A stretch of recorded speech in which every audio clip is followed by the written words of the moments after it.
আবার আসিব ফিরে ধানসিঁড়িটির তীরে এই বাংলায়। অনলি চাইল্ড থেকে রাতারাতি জয়েন্ট ফ্যামিলি জয়েন করা, সব কাজিনসদের নাম মনে রাখাটাই তো। চল চল, সবাই এসে গেছে। এত বড় স্টার্টআপের ফাউন্ডারের সাথে বিয়ে হলে অর্ধেক সময় তো ওই ভিডিও কলেই কেটে যাবে। নতুন ঘরবাড়ি, নতুন ফ্যামিলি, নতুন নিয়ম কানুন। বিয়ের পর অনেক কিছু পাল্টে যায়, কিন্তু শুধু আমার জন্য কেন? অনুরাধা, জয়, শুভ্র আর ডাকনাথ এই যে নিজের স্টার্টআপ নিয়ে এত বিজি থাকে, বিয়ের পরে কতটা টাইম বার করতে পারবে জানি না। ভাগ্য ভালো, বিয়ের জন্য টাইম বার করতে পেরেছে। করতে হয়েছে। নতুন জীবন শুরু করার দায়িত্ব কিছুটা আমার, কিছুটা আমাদের। ঐতিহ্যকে ধরে চলি, নতুন গল্প লিখে চলি। আমরা রিভার কোণে, আমরা বাংলার ঐশান।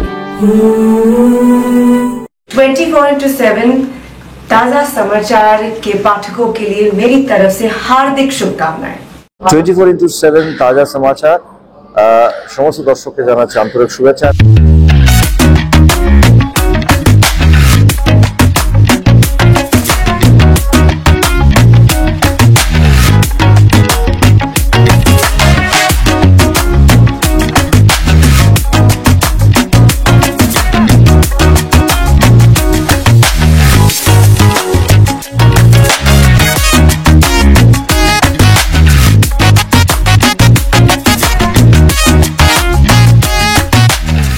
Exclusive jewellery collection DTC London द्वारा best showroom award winner RR Agarwal jewellers, Kolkata Jaipur के बाद अब रौरकेला में भी आरआर अग्रवाल ज्वेलर्स, रिश्ता भरोसे का।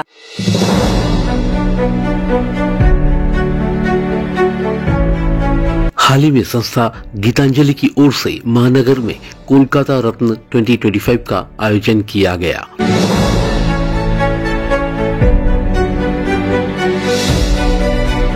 कार्यक्रम के दौरान कोलकाता के कई गुणी व्यक्तियों के अलावा उदर पथे क्लब को भी सम्मानित किया गया। सम्मान पाने वालों में से जादूगर पीसी सरकार जूनियर, शिक्षाविद Pavitra Sarkar, doctor MP Rosario, singer Lopamudra Mitra, अभिनेता सब्यसाची चक्रवर्ती, अभिनेत्री और नृत्यांगना ममता शंकर, डॉक्टर सुबिमल दास, छायाकार अनुपम हालदार, डॉक्टर अरिंदम विश्वास, पूर्व भारतीय फुटबॉलर प्रशांत बैनर्जी, पूर्व भारतीय क्रिकेटर संभरण बैनर्जी, कोरियोग्राफर सुदर्शन चक्रवर्ती, अग्निव बंदोपाध्याय, अभिनेत्री तनुश्री चक्रवर्ती और सुरंजन पाल उल्लेखनीय थे। इस अवसर पर झुमकी सेन, रुद्र सेन सहित कई गण्यमान्य लोग मौजूद थे। आपको बता दें, कोलकाता रत्न के आयोजक सुब्रत सिन्हा है। तो आइए सुनते हैं कोलकाता रत्न 2025 के बारे में बातचीत करते हुए किसने क्या कहा। কলকাতা রত্ন ফার্স্ট ইয়ার, আর আমরা যেটা করেছি এর আগে হাওড়া রত্ন করেছি। হাওড়া রত্ন 3 বছর হয়েছে, আর কলকাতা রত্ন এবার আমরা কলকাতার দিকে একটু নজর দিলাম যে কলকাতাতে তো বহু গুণী মানুষ আছে যাদের সম্মান প্রাপ্য একখানা আছে, রত্ন সম্মান তাদের প্রাপ্য হওয়া উচিত। তো সেই হিসেবে কলকাতা রত্ন প্ল্যান, প্রোগ্রাম এবং আজকের তার রেজাল্ট। পুরস্কার সব সময় কি বলবো, আমি কখনো পুরস্কার ভেবে কোনো কাজ করি না যে এই পুরস্কার পাবো তার জন্য ভালো কাজ করব, এটা কখনো ভাবি না। কিন্তু নিজে ভালোবেসে মন থেকে যখন কাজটা করি এবং তারপরে যদি আমি কোনো পুরস্কার পাই তখন মনে হয় এটা ঈশ্বরের আশীর্বাদ। আর আজকে যে গীতাঞ্জলি আমাকে এত বড় একটা অ্যাওয়ার্ড দিলেন, কলকাতা রত্ন না, বাপরে, এটা মানে আমি ভাবতেই পাচ্ছি না। মানে কলকাতাকে আমি খুব ভালোবাসি, তো সেটার রত্ন হতে পেরে আমার খুবই ভালো লাগছে। এই মণিহার আমার নাই সাজে, নিজের মায়ের কাছ থেকে আদর করতে ভালো লাগে না? অনেক মেম সাহেবের কেক পাউরুটি খেয়েছি আমি, তো মা তৈরি করা আলু কাবলি খুব ভালো। আর এগুলো তো ভালোবাসার স্মারক। ওরা যে আমাকে ডেকেছে সেটাই সবচেয়ে বড় পাওনা, আমাকে তো মনে রেখেছে। আমি তো আমার গোপদারি পেকে গেছে, একটু রং টং করে নিজের জুনিয়র নামটার সঙ্গে মানাবার চেষ্টা করেছি, কিন্তু ওদেরকে তবুও ভোলে না। বাজে ডাকডুম ডাকডুম বাজে বাজে ভাঙা ঢোল, আরে যা ভুলে যা তুই আর আমি, বল রে বেটা বল, ভোলে না, আমাকে ভোলে না। এরা এত প্রেম, এত ভালোবাসা, এর নাম বাঙালির টান।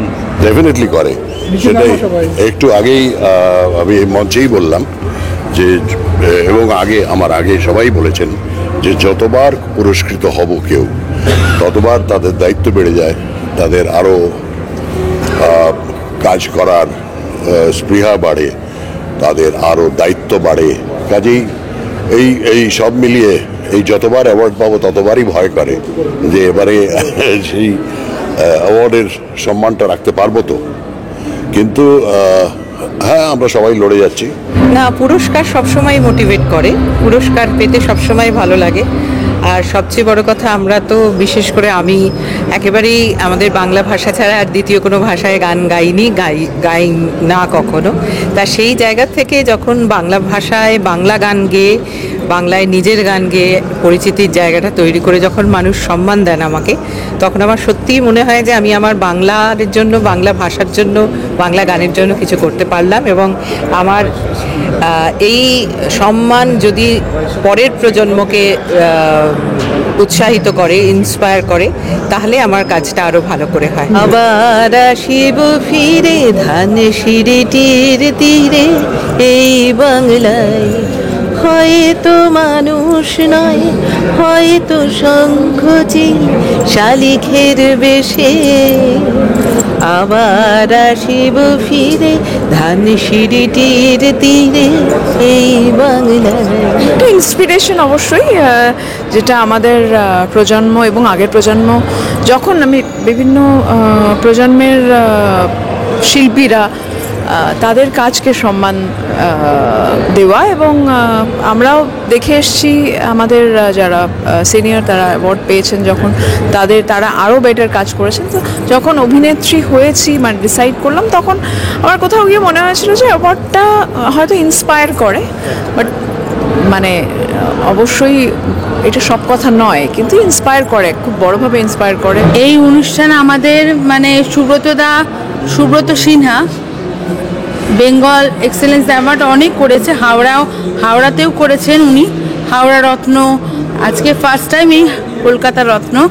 তো সবেতেই আমি, সুব্রতদা আমাকে ডাকেন পারফর্ম করার জন্য, তো আমি চেষ্টা করি আমার মতো গাওয়ার।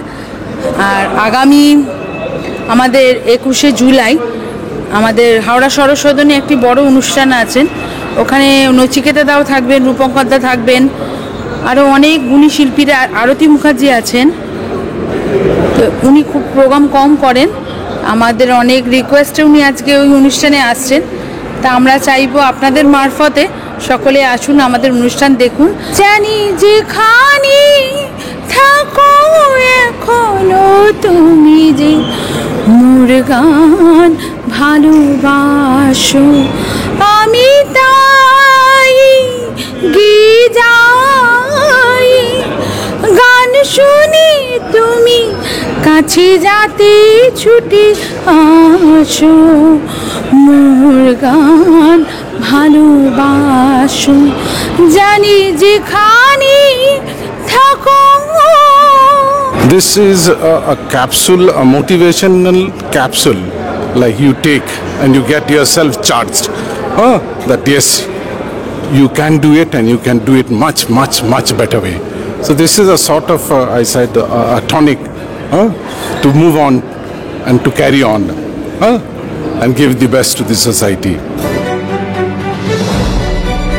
Bureau Report 24/7 ताज़ा समाचार। নমস্কার, আমি ঋতুপর্ণা সেনগুপ্তা। 24/7 তাজা সমাচারের জন্য রইল আমার অনেক অনেক শুভেচ্ছা, ভালোবাসা। All the best.